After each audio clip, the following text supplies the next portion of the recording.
এই দেখো রান্নাঘরে এসছি, রান্নাঘরে একবার দেখো জলটা জাস্ট, এগুলো মোছা যায়, এগুলো বসে বসে মোছা যায়, ওই বালতিতের মধ্যে ছেঁকে ছেঁকে ছেঁকে ছেঁকে নিতে হবে ছট।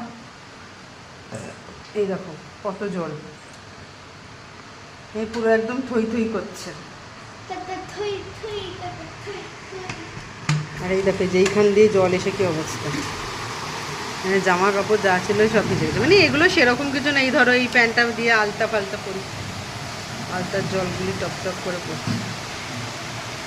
সানসেট করেনি তো না ফ্ল্যাটে, দেখো না সানসেট করেনি, এই জন্যই অবস্থা। ঝাঁটটা একটুখানি কমেছে, কিন্তু যা ঝাঁট আসার তা অলরেডি এসে গেছে। ইনভার্টারটার জন্য সেরকম চিন্তা নেই, যদি জাস্ট একটু ঝাঁট এসে পড়ে।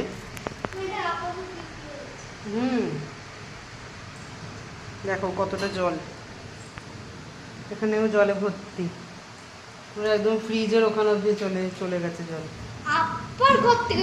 আর এই দেখো এই ঘরটা দিয়ে দেখো, শাশুড়ি এখন দরজা বন্ধ করে বসে জামাই মানে কাপড় দিয়ে নিংড়ে বালতিতে ফেলছে।